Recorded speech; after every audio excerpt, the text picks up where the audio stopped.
Have you ever wished you could freeze the price of something you rely on, like gas for your car or tickets for your favorite trip, no matter what happens in the world? Imagine having the power to dodge sudden price jumps and plan your costs ahead of time. Well, there's a way some people and companies do exactly that using a financial tool called futures. But how does it actually work? Let's imagine you run an airline company. In this business, one of the biggest expenses is fuel, which is made from oil. You need tons of it every day to keep your planes flying, right?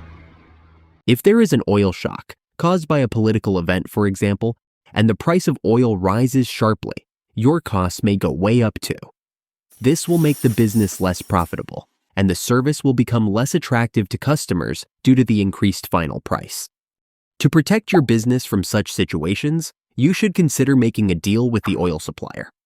For example, you buy a certain amount of oil for 6 months, but the price will be agreed upon today and fixed for the entire period. That's exactly what futures are. It's a contract that allows both sides to agree on the price now for something that will be bought or sold in the future. If oil price spikes in 6 months, your airline still pays the lower price you agreed on, saving you money and helping you budget. If oil prices drop, the supplier gets the better deal. Either way, you both avoid last-minute price shocks. But wait, futures aren't just for things like oil or wheat. In the stock market, investors use futures to bet on where the price of things like stocks, indices, bonds, commodities, currencies, or even cryptocurrencies might go. If they think the market will go up, they buy futures. If they think it'll drop, they sell futures. That means investors can make money whether the market is rising or falling. But why you should buy futures instead of buying the stock itself? The main reason is something called leverage. With futures, you only have to put down a small amount of money, called margin, to control a much bigger investment. In other words, you don't need to pay the full price of the stock to make a trade. Instead, you only put down a small amount of money upfront, kind of like making a small down payment to control something much bigger. For example, if you want to control $10,000 worth of S&P 500 index using futures, you might only need to put down $1,000. If the price moves up by 10%, instead of making only $100 profit, your money will double, giving you a profit of $1,000.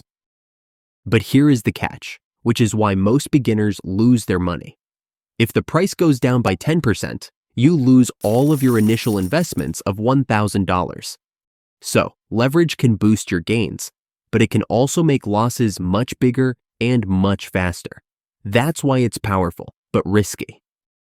Futures are a very helpful financial tool. They protect businesses from wild swings and allow traders to bet on what might happen next. In fact, the first futures contracts were made for rice in Japan centuries ago. Today, it's a huge market, and while it sounds complicated, it all starts with a simple idea: making a deal today for something tomorrow.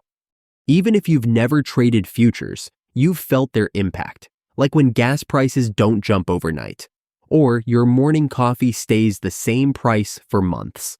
So next time you fill up your tank or grab that cup of coffee, you might just have futures to thank for your wallet not crying. Thanks for watching. If you found this helpful, hit like, subscribe, and let us know in the comments what financial term or topic you'd like to learn more about next.